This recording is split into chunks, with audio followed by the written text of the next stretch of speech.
Okay, good evening, everybody. Thank you so much for joining us. I want to take the opportunity to thank Rabbi Pestalnik for innovating and coming up with all kinds of great topics for shiurim and series.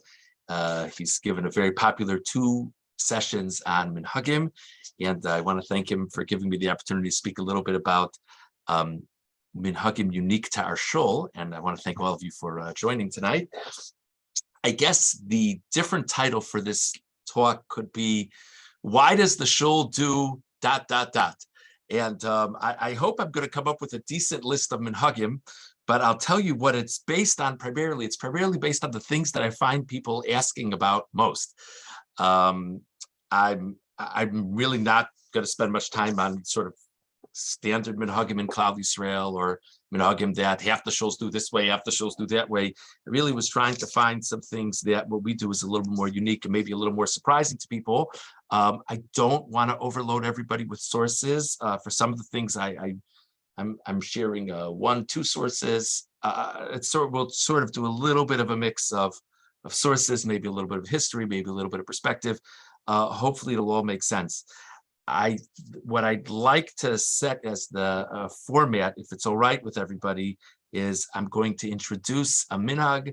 I'm going to speak about the minhag for a few minutes, and then we'll pause, and people are welcome to submit questions in the chat on that specific minhag. And then at the very end, people are welcome to ask general questions by chat or calling out. But I'll ask people questions along the way. Please only submit questions very specific to the minhag that we just mentioned. Without further ado, I figured most of the minhagim are based on dates around the year. So I figured we would start with Pesach, and the Torah, the Jewish year in the Torah at least begins with Nisan. I figured we'd start with Pesach and kind of work our way around the year. That'll be primarily what we focus on this evening. And we'll get to what I find to be the most asked about minhag in the Shul soon. But I would like to speak about what I think is the second most asked about minhag in the Shul, which is Hallel in the Shul Seder night.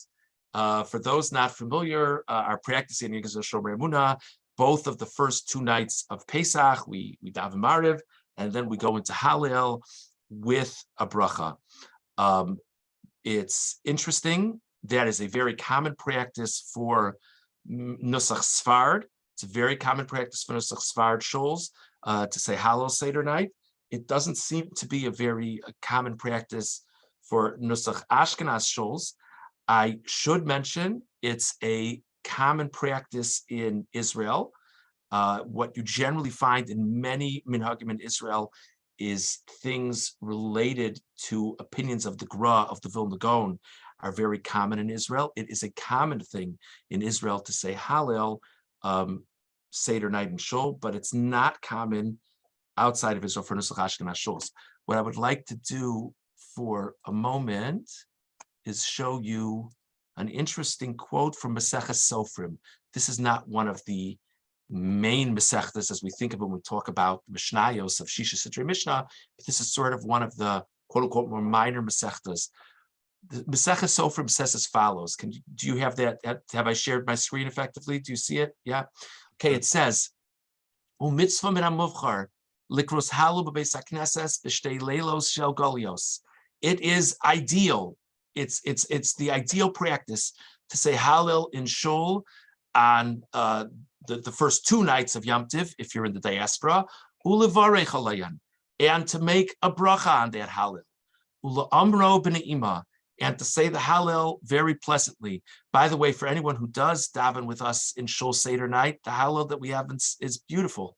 It's in my book, it's probably the most beautiful Hallel of the year in terms of it's such a, thank God, a very large minyan saying Hallel together. What, says Maseches Sofrim, is the beauty of saying Hallel in Shul Seder night?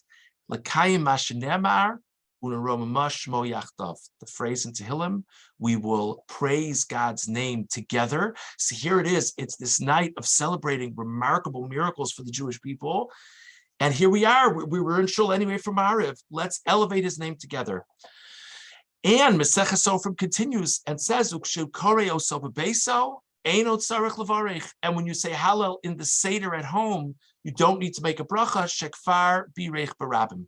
because you already made the bracha on the communal Hallel. So first of all, this is a source that speaks about the tremendous value of saying Hallel and Shul, but there's a whole other issue that comes out of this source, which is, let's think about it as a question. Every time during the year where we're obligated to say Hallel, we make a bracha. We all say Hallel at the Seder, right? We don't make a bracha when we say Hallel at the Seder. Why don't we make a bracha when we say Hallel at the Seder? There are various answers given in the Rishonim, but Maseches Sofrim is giving one answer, and that is because you're already covered by the fact that you said Hallel with a bracha in Shul. It's a very interesting thing. Yeah, so that's it's a very interesting thing. Presumably, the Torah Shabbat Peh in Yagizo Shomrei Muna as to why we say Hallel in our Shul is that Rabbi Hirsch Menlowitz, he should be well for many, many years, was the primary force in establishing the Minhagim of the Shul right at the beginning. Rabbi Hirsch Menlowitz himself, I understand David's Nosach Sfard, and he wanted to institute this in the Shul. That's what they say. Now, but I should emphasize that it's not only people who daven Nosach Sfard. I had a great experience this past year. I was walking to Shul the end of the first day of Pesach, and someone from the Shul who normally davens in the Shul Shabbos Yom Tov mornings, but normally doesn't come for the evening minyanim, was clearly walking to Shul as well. I said, "Oh, it's so nice to see you." He apologized. He said he's going to daven with the Sfardim. I said, "You're not Sfardi." He said he knows this is a good Litvish person who learned at a good Litvish yeshiva. He said he has a Kabbalah from his Rosh Yeshiva that it's a beautiful thing to daven Hallel with the Minyan Seder night. So that's why he's going to daven with the Sfardim. So I said, you don't have to daven with the Sfardim. You could daven with the Ashkenazim if you like, because we do it also. I should emphasize that there are various sources, Ashkenazi sources, who say things along the lines of, it's a beautiful minhag to say Hallel and Shul. We don't do it, but it's a beautiful minhag. A common question is, what's a person to do if it's not their personal minhag? For most of us, it's not our personal minhag to say Hallel and Shul. We actually had in a shir earlier this year, at a Shabbos afternoon shir, where Moshe Feinstein discusses this in a tshuva, and he says, you know, when the tzibur is doing something, it's considered appropriate to be in step with what the tzibur is doing. So he says it's really not appropriate to walk out, even if it's not your personal minhag, to say Hallel. Say Hallel, what could be wrong with saying Hallel? Well, the question is, should one say a bracha? Because if it's not one's minhag to say a bracha on Hallel and Shul, so there's nothing wrong with saying Pesukim of Hallel, but maybe there's an issue with saying a bracha. So Rav Moshe says, if it will be noticeable that you're not saying a bracha, you should say a bracha, because it's a real minhag in Klal Yisrael, and to be actively disrespectful to the minhag of the tzibur is inappropriate. But if no one's going to know the difference or not, whether you say a bracha, if it's not your minhag, it's better to skip it. So obviously, if you're the chazan, you should be saying a bracha. I think it could be surmised that if you're the rabbi, you should probably be saying a bracha. But if you're in the room, you don't think anyone's going to know the difference if you're making a bracha or not, and it's not your minhag, so it would seem to makes sense to say Hallel, but perhaps not with a bracha. Before we go on to the next topic, I just have to share a story because I think it says a lot about Minhagim. At some point in my tenure as assistant rabbi, I built up the guts to ask Rabbi why we say Hallel and Shul Seder night. It's not commonly an Ashkenazi practice. And he looked at me, he said, that's what they were doing when I came. Who was I to stop it? Rabbi Einberg wasn't there from the beginning of the Shul, so that was the practice that was begun. So it's a real practice of Klal Yisrael. Doesn't matter that he's the rabbi. If that's what the tzibur is doing, that's what the tzibur is doing. So I thought that was just an interesting thing to think about. Okay, I see there's one comment in the chat. Great question. Someone wants to know if someone doesn't go to Shul Seder night, does that mean they say a bracha for Hallel? Practically speaking, the answer is no. It might be an interesting topic for another time. Why we didn't say Hallel at the Seder, why we don't say bracha on Hallel at the Seder. There's all kinds of reasons given for it. But the bottom line is, regardless of if one said Hallel earlier that night, one does not say a bracha at the Haggadah on Hallel. Yes, thank you very much. Even if it would be one's minhag to say Hallel in Shul, it's only a communal idea. So if somebody was davening Marav at home, even if it's their personal minhag to say Hallel, they wouldn't say Hallel if they're davening privately. Thank you very much. Yeah, the shalom bias issues I'll leave for a different. It's a fair question. Okay, thank you very much for that, Richard. Very interesting. Okay, we're going to go on to the next topic. The next topic that I think people find interesting to a certain extent is the shul's practices in terms of tefillin on Chol HaMoed. Just to bring everybody up to speed, the most basic thing that the shul really has had as a practice for a very long time, to the best of my knowledge, certainly predating my tenure as assistant rabbi, is that the standard minhag of the shul is to wear tefillin on Chol HaMoed. Now, I want to be very clear about that. That is not to say that the shul expects everyone in the building to wear tefillin on Chol HaMoed. We're not saying that. But what we are saying is that the standard minhag of the shul is that whoever is the chazan for the segments of the davening that people who wear tefillin, then the chazan should be wearing tefillin. That whole issue is rooted in a extensive halachic discussion. Is it good? Is it bad for people in the room to be doing various things? But the bottom line is the shul set as a minhag long ago, and this is honestly, theoretically speaking, it would be a logical thing for an Ashkenazi shul, which is what we are. There was a time where it was more common. It's a more common minhag from Ashkenazi sources to wear tefillin than to not wear tefillin.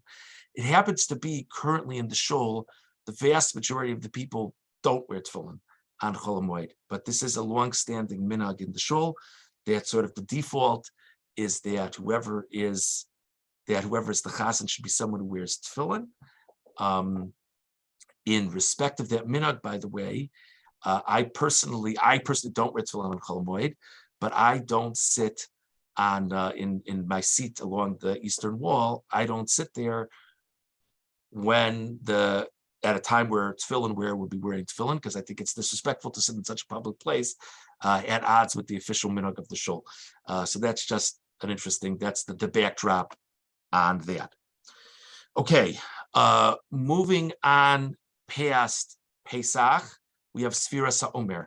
There's definitely something that's done in the shul that definitely attracts people's attention, which is the standard practice in the shul is to observe what's called the second half of Sfira. It's not really the second half of Sfira, but it's the part of Sfira beginning from Rosh Chodesh Iyar, going more or less right up to Shavuos. It's not exactly right up to Shavuos. It's around Shavuos. We could talk about the details another time, maybe. What's that about? It's very interesting. If we were to take a poll, surely the vast majority of people in our community would keep the first part of Sfira. So this is not as much about the shul. This is not as much about the shul. It's really much more about the greater Washington Jewish community. I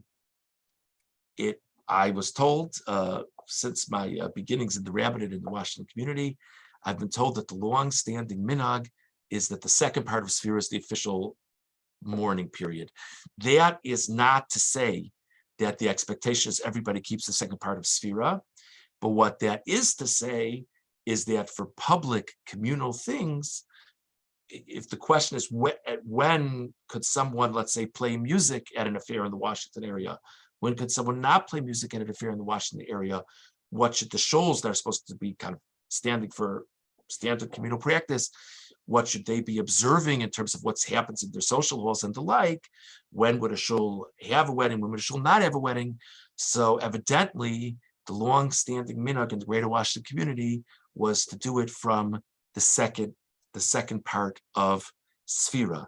So Young Israel Shomrei Muna has traditionally observed that minhag. I repeat, we're not saying that people personally have to keep that, but in terms of what is and isn't happening in the shul during Sfira, people are welcome to make a simcha in the shul right after Pesach until Rosh Chodesh Iyar with music, dancing, etc.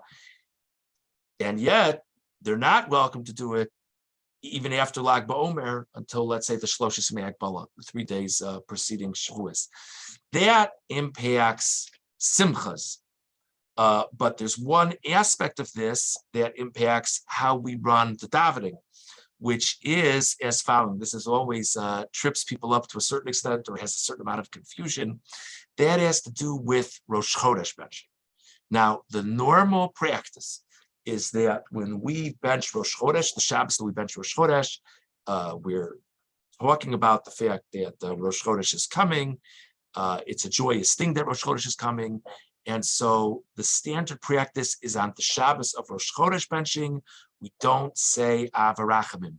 Avarachamim is a tefillah that was composed in recognition of the tragedy of the Crusades.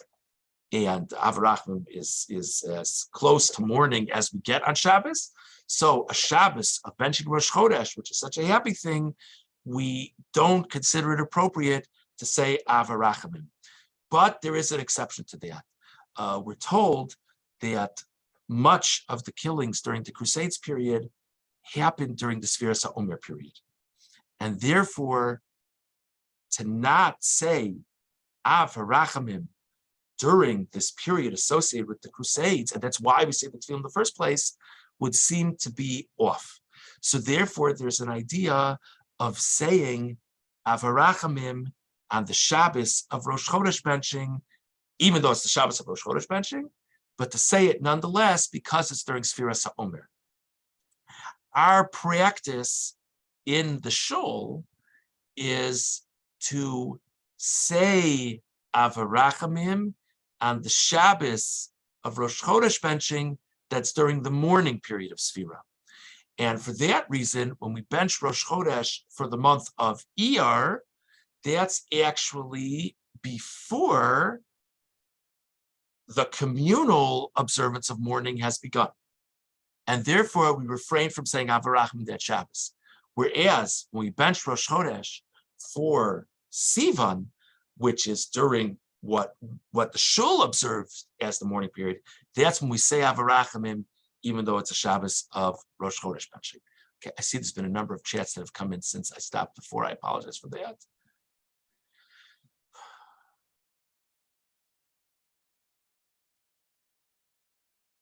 Okay. There's a number of interesting comments here about tefillin. I'm a little bit worried that if I go too far off on tefillin, we'll get sidetracked for the night. So I'm happy to discuss anything offline later, but I think we'll hold on the tefillin discussions. Thank you very much. And then someone's posing a general question, which maybe we'll hold off for the end. Rabbi Gorin, that's a fair question. This is the common practice. I hear you. Thank you, Seth. Okay. I'd like to go on to a totally different subject. And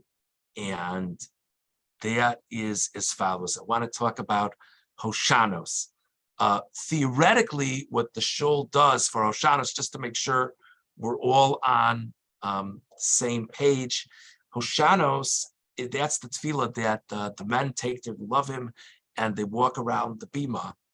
Now, in many Shul Minyanim, many of our Shul's Minyanim, on Shabbos and Yom Tiv, we say Hoshanos after Musaf, after the Chazin's repetition of Musaf. In the Hashkama Minyan, on Shabbos and Yom Tiv, the Hoshanos are said after Halil, after the Halil said in Shacharis. In our Chol HaMoed Minyanim, regardless of time, we say Hoshanos after Halil. So what I really the real reason I find this an interesting thing to think about in terms of Shul Minhagim is the fact that there's, to be candid, somewhat of an internal inconsistency regarding the Shul's Minhagim. So before getting into that, just want to show you an interesting document. This is from the Aruch HaShulchan. Just an interesting thing. The Aruch HaShulchan says as follows. Ube'inyan ha'Hoshanos. Regarding Hoshanos, yesh minhagim chalukim. There are different practices about Hoshanos. Rav Sadia Gaon kosav leimor achar Halil. Rav Sadia Gaon writes that Hoshanos to be said after Halil. V'cheinu minhag Sfardim. And that is standard Sfard practice. V'tamo pashut. The Aruch HaShulchan says it's obvious why you would say Hoshanos after Halil. Dekevan shetovsim halula vo'esrog b'dayem yomri moem Hoshanos gamkein. So you were holding the lulav and esrog for Hallel, right? Hoshanos is a unique tefillah said with the lulav and esrog. After you're done with Hallel, the only other thing you're going to do with the lulav and esrog for this whole davening is Hoshanos. Why don't you flow into Hoshanos now? Go from one thing with the lulav and esrog to something else with the lulav and esrog. Ulefizeh ein omer ashatz kaddish shalom achar Hallel el achar Hoshanos. And based on this practice, the Chazan says the full Kaddish, not after Hallel. Normally, the Chazan on Yom Tov or Chol Hamoed would say Kaddish after Hallel, but he says it after the Hoshanos, because Hoshanos is specifically being adjoined to the Hallel, because we're going from one thing with the lulav and esrog to another thing with the lulav and esrog. Avolatur kos avlein more Hoshanos achar musaf. But the Tur writes differently. The Tur says that Hoshanos should be said after Musaf. V'chein hu minhag Ashkenaz, and that's standard Ashkenazi minhag. V'atam, the reason is, kiven da kafos hem zeichel lemikdash. Why do we do Hoshanos anyway? The reason why we do Hoshanos is to commemorate what happened to the Beis Hamikdash. Shahu misavavin es hamizbeach, that they would go around the mizbeach. Ubemikdash haisa hakafa acharei korbanos hamusafin. What's clear is in the Beis Hamikdash, this idea of walking around the mizbeach happened after the korban musaf. So if the whole idea of us doing Hoshanos is to recreate what happened in the Beis Hamikdash in the temple, let's do it. Let's do it how they did in the temple, which is they did it after musaf. Lochein gam anu osim kein. And therefore, that's what we do too. So, as a standard Ashkenazi shul, regardless of what we do Seder night, as a standard Ashkenazi shul, you would think that our practice would be to say Hoshanos after Musaf. And that seems to be the default practice in our shul. But then the Ashkam Minyan does it differently. And the Chol HaMoed Binyanim do it differently. So I saw something brought down that I found very, very interesting, that actually there are various shuls in Bnei Brak that have the practice, let's say about Ashkam Minyan, but have the practice of doing like we do Chol HaMoed. In other words, that on Yom Tov, they do Hoshanos after Musaf, and on Chol HaMoed, they do Hoshanos after Hallel. And I'm sure if you all had to guess what the rationale, you might be surprised that this is the rationale, even in a place like Bnei Brak. But if we had to guess why on Chol HaMoed they would do Hoshanos after Hallel, the answer is that famous two-word phrase that's beloved by so many in Klal Yisrael, Tircha de Tzibura. You don't want to belabor the minyan. Chol HaMoed, people have all different kinds of schedules. There are many people going to work on Chol HaMoed, and so you don't want to hold people up. So it's much more efficient from a time perspective. When you put away the Lovim and Esrogim, it's a whole thing. You put it away, and then you take it back out. It's a whole new thing. So it's much more efficient in terms of scheduling the minyan to have Hoshanos done when you already have the Lulav and Esrog in your hands. And it's not a ridiculous thing to do because you could rely on the position of Rav Sachiko. So that clearly is why we do it that way in our shul. Also, it's a very long-standing practice. So that's obviously the reason too why the Ashkama Minyan does it after Hallel, even on Yom Tov. The assumption is the other minyanim aren't in a rush, but Ashkama Minyan has to finish by 8:45. So many years ago, Rabbi Zichrono Livracha, told Ashkama Minyan that made sense for them to do it after Hallel. And that's the same reason Rabbi would allow the Chol HaMoed Minyan, all the Chol HaMoed Minyanim, to do Hoshanos after Hallel. But on Shabbos and Yom Tiv, for any minyan other than the Ashkama Minyan, the practice in the shul is to do it after Musaf. But it's interesting to see that Aruch HaShulchan going through the reasonings. Okay, I think there was something came. Thank you, Rabbi Gorin. Thank you very much. Okay, thank you, Menashe. Very well. Any other chats about Hoshanos? Okay, and now, ladies and gentlemen, I would like to present to you, I don't know what our ritual committee chair thinks, but I think this is the most questioned practice in Yagisa Shomrei Emunah. What in the world are we doing Simchas Torah morning with Birchas Kohanim? What's going on? Seth, is that a fair one? Okay, so just for those unaware, what we do in the Shul on Simchas Torah is we do not have Birchas Kohanim at all.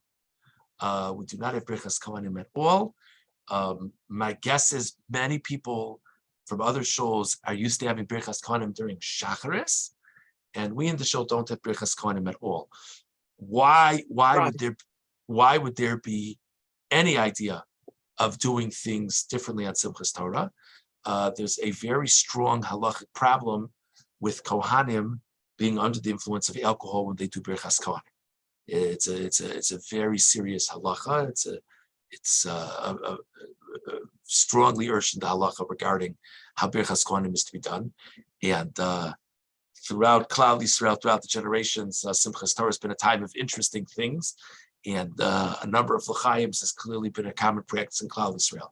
So there is a long-standing concern throughout communities, throughout the generations, that Kohanim will be in a situation that they'll be under the influence of alcohol when they get up to do Birchas Kohanim.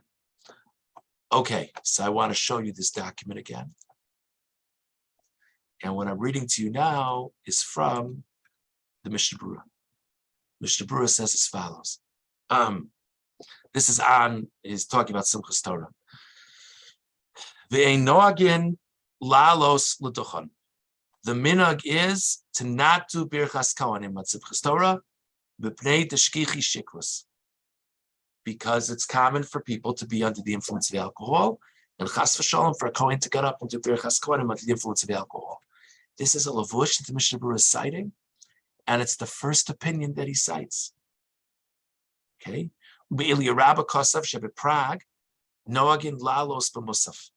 He brings the Rabbi says it's the minhag in Prague that they would listen. They would tell the Kohanim, don't have anything to drink, and you'll do Birchas Kohanim during Musaf. V'yesh Olin B'Shachris, and some people have the practice of doing Birchas Kohanim in Shachris. Chol Makom L'fi Minhago, everyone should do based on their own Minhagim. And just the Kohanim should be careful not to have what to drink. What I love about this Mishnah Berurah is if a person had never been to any shul for Simchas Torah before, and a person grew up in the middle of nowhere, and they never had been to a minyan, and they just sat and learned Mishnah Berurah, so they would assume that this is the default option. That's the first thing he brings down. The first thing he brings down is we just don't do Birchas Kohanim at Simchas Torah. I don't know the details of the story. I don't think I want to know the details of the story, but my strong impression is that this became the minhag of Yagisa Shomrei Emunah after a certain Simchas Torah that things didn't go quite right. I want to mention, various people have come to me over the years and said maybe we should change the minhag and this and that. Again, throughout the generations, there's been complications and difficulties with Simchas Torah to the extent that this is the minhag. I think it's a good minhag. I think it's a sound minhag. I also want to remind everybody we're a shul of multiple minyanim. So the idea of people kind of going, from Kiddush to davening to Birchas Kohanim, regardless of what the schedule is in a given minyan, is certainly not unheard of. But that I just think that's an interesting source to keep in mind. That this is, again, it might not be commonly done, but among the halachic sources, it's one of the standard solutions to the problem. So I just think that's an interesting thing to be aware of. Okay, so that one I'll say. Somebody submitted that perhaps that Soman Institute could come up with a Yom Tov acceptable breathalyzer test. It's an interesting one. Thank you very much. Okay. The last. Thank you. The last sort of set of topics I want to discuss has to do with something. This is not on going around the year. This is sort of a day-to-day practice in the shul. It has to do with tachanun. Okay, so I want to present 2 or 3 scenarios. Scenario number 1, we actually had it in Shul not long ago. It happens every now and then. It was a morning minyan. I forgot what day of the week, Sunday or Monday, whatever it is. I think it was a Sunday, and it's time for Tachanun, and an extremely well-meaning individual shouts out, "There's a chassan in the room. We don't say Tachanun. There's someone getting married tonight. We don't say Tachanun." And the sometimes grumpy rabbi answered back, "The minhag of the shul is we say Tachanun in such cases." Now, the person who called it out was definitely coming from somewhere. There are definitely places that if there's someone getting married that day, the shul doesn't say Tachanun. So what's that about? Why do we say Tachanun in such a case? By the way, surely many of us have been, let's say, at a mincha minyan at a wedding, like at the chassan's tish, whatever it is, and they don't say Tachanun. It's like a standard thing. We're certainly familiar with a chassan during Sheva Brachas, right? During the week of Sheva Brachas, if someone is in a minyan, they don't say Tachanun. So why are we saying Tachanun? The guy's getting married that night. What's that about? Question number 1. Question number 2, and I think this is always an interesting point of discussion, maybe a little bit of confusion. 2 scenarios to think about. Scenario number 1, there's a minyan meeting in the social hall, a weekday morning minyan meeting in the social hall, and they get up to Tachanun, and they're about to say Tachanun, and someone says, no, don't say Tachanun, because there's a bris in the minyan upstairs. Now, that's based on something. The halacha is that if you're davening at a minyan and there's a bris afterwards, you don't say Tachanun, right? So what about these people are davening in the shul, but it's another minyan. It's even in another place. Say Tachanun, don't say Tachanun. What about, thank God, we have multiple minyanim in a morning, right? There are various mornings where we'll have more than one Shachris minyan in the sanctuary.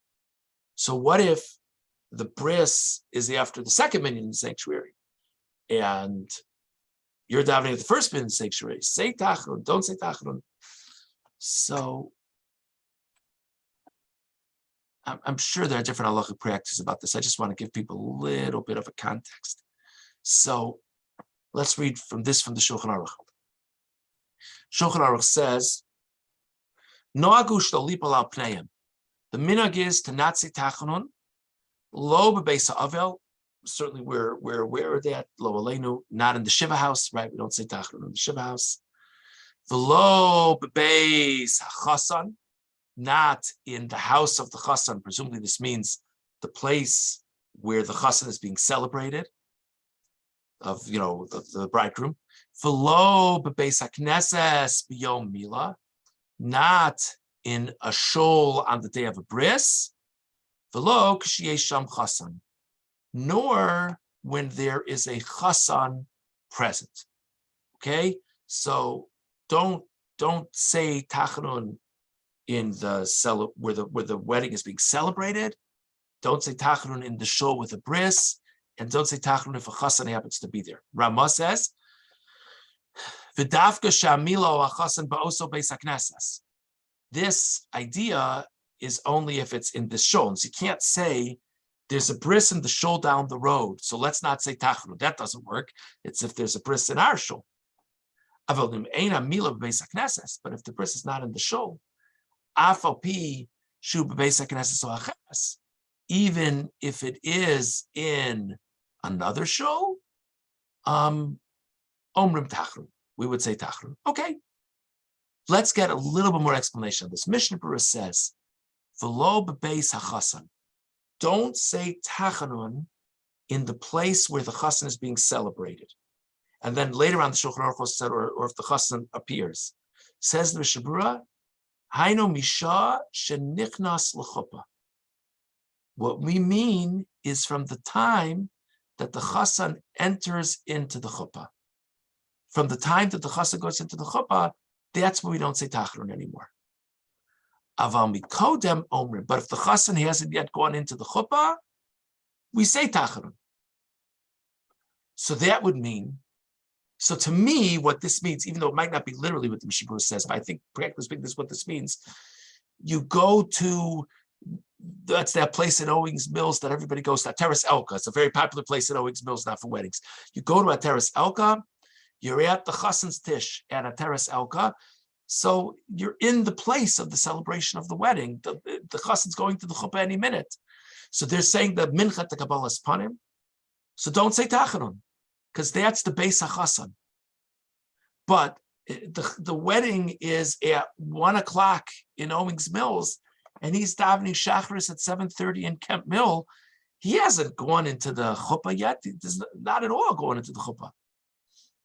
So therefore, by us, and this was definitely Rabbi Einer's position. Therefore, by us, we say tachanun at the Shacharis meeting that the chassan happens to be at, if he's getting married that day. Now he adds v'yesh mekilin af b'Shacharis. There are those who are lenient even earlier in the day.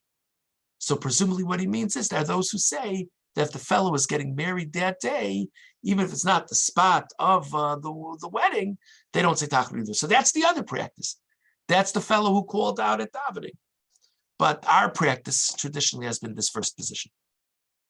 Okay, next thing. Don't say tachanun in a shul on the day of a bris. Ratzah lomar. Bebeis hakneses sheyamulu acher kach ba es hatinok. If there's a shul in which a bris is going to take place, don't say tachanun. Af she'ein mispalim sham habali bris. Even if the father, the sandik, the mole, even if none of them are davening at that minyan, but the bris is going to happen there, you don't say tachanun. Okay, that's what the Mishnah Berurah says. The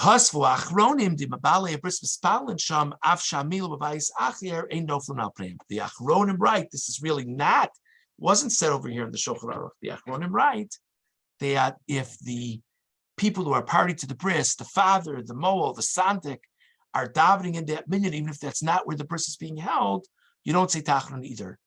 That's what we at Young Israel Sheber Ramuna call the Rabbi Mauka rule. Right? How many of us over the years have been at Shachris B'Yadim, and Rabbi Mauka is there, and he says, no tachanun. That's based on this. Next, Mishnah Berurah Bosa Beis HaKnesses. V'amispalin ba'azara. Let's say there are people who aren't davening in that room. They're davening in the courtyard of a shul. Kevan shenigrarin achrei Beis HaKnesses kishe'ein sham aron v'teva.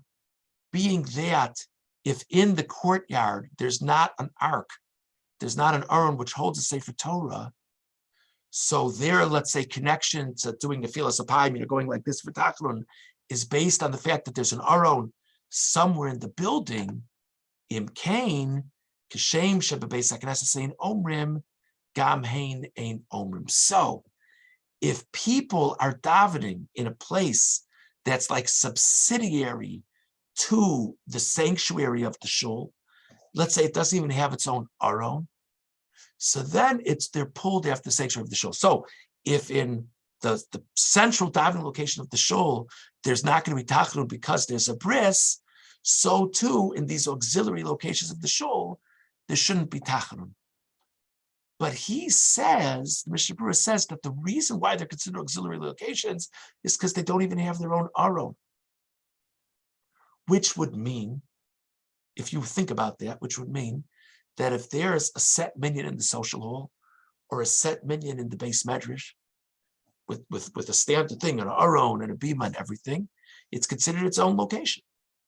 Which means that even if there's a bris going on in the main sanctuary, that shouldn't impact the tachanun being said elsewhere in the shul. That's what I personally would say. I don't know if this is called Minhagim or not, but I just wanted to share this because people ask about it every now and then.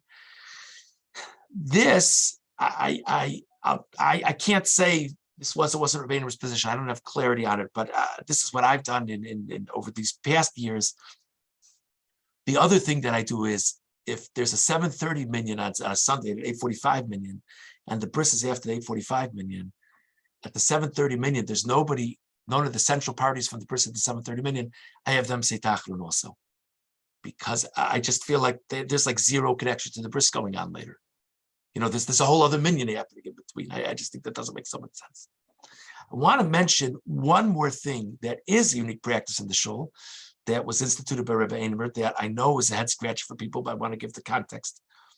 We have a very interesting thing.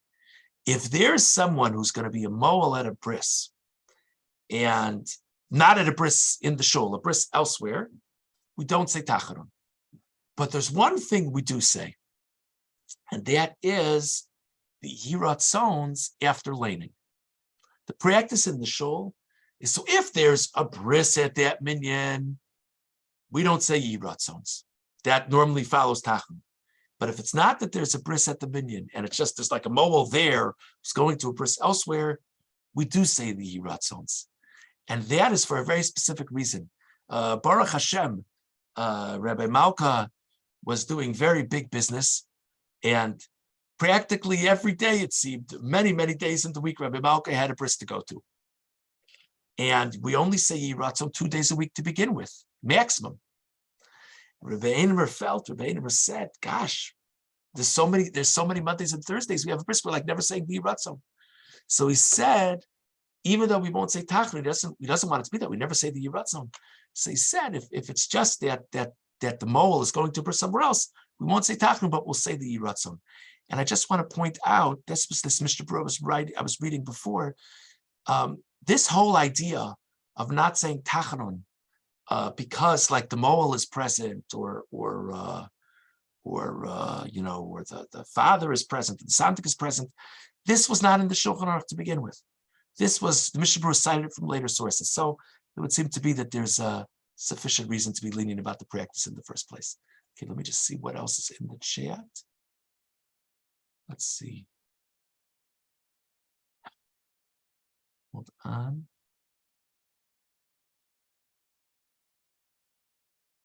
Yes, Seth, I agree with what you wrote. Thank you very much. Okay. Someone wrote a suggestion that we should have a policy that the Moel Sandik and the father should fan out in a different minyanim on a given morning. Okay, interesting suggestion. Okay. At this point, I'm very happy to take any general comments. There's one specific comment I want to go back to. I don't want to start a whole discussion about this, but the question is, does standard communal practice ever change based on majority behavior of individuals? I personally am very disinclined to. You get into this strange mode of constantly taking polls, and this I think it would really have to be overwhelming. The question is an extremely fair. The comment is an extremely fair one. I'm happy to discuss it at greater length offline, but I don't want to have a full-length discussion about it in this context. Any other comments, questions? Okay, maybe while people are thinking, I'll just end off with a story. I've told many of you this story, but maybe some of you haven't heard it before. This is my favorite Shul Minhag story, but it's a tongue-in-cheek one. When I was assistant rabbi, I almost never was at the same minyan as Rabbi Einemer on a Shabbos Yom Tov morning, because the whole point was I was supposed to be at a different minyan. So, Shabbos Shuvah, Shabbos Agadol. So Rabbi Einemer, as the Rav of the Shul, would certainly do the Haftorah whatever minyan he was at, but as the assistant rabbi, I would do the Haftorah whatever minyan I was at. So Parsha Zachor, one year, one of my first years as assistant rabbi, a long time gabbai in the Shul comes over to me and says, the minhag of the Shul is the rabbi gets Haftorah Parsha Zachor. I said, really? I never heard of that one. He said, yeah. I said, specifically Parsha Zachor? He says, yeah. I said, oh, okay. So I was, it wasn't even like the 4 parshas, but just Parsha Zachor. So, okay, you do what you're told, so I took the Haftorah. I went over to Rabbi Einemer on Sunday, And I asked, I said, so the minhag of the shul is the rabbi does have Torah, Parsha Zachar? So he started laughing. He said, my bar mitzvah parsha and my ufruf parsha were both Parsha Zachar. So they always gave me haftorah. So I've been the rabbi here for a long time. So the gabbai thought that it was the minhag of the shul to give the rabbi Parsha Zachar. It wasn't because I was the rabbi, it was because that was my bar mitzvah anniversary. But that was a cute story about Minhagim. Someone asked me for clarification on one of the last things I said. So what I tell people is as follows. Let's say it's a Sunday morning, and there's a 7:30 Shachris minyan and an 8:45 Shachris minyan, and there's a bris following the 8:45 minyan. Okay, the 8:45 minyan definitely doesn't say Tachnun, no doubt about it. The 7:30 minyan, the father of the boy is not at the 7:30 minyan. The Moel is not at the 7:30 minyan. The Sandik is not at the 7:30 minyan. It's just people davening at 7:30 Shachris. So and they really don't have, as a minyan, they certainly don't have a connection to the bris, because presumably by davening 7:30 Shachris, they're almost certainly not coming back for the bris later. So I tell people that the 7:30 minyan would say, I tell people that the 7:30 minyan would say Tachnun. That's what I say. I hope that was clear. Okay, any other comments? Okay, thank you everybody for attending. And if I may just say so myself, I think it's sometimes, I know some of our minhagim might be a little bit perplexing. Hopefully they're a little bit less perplexing now. Maybe they're a little more perplexing, I don't know. But I think it's very exciting to be part of a shul, Baruch Hashem, that's played a core role in the community for decades, and generations have davened in our shul.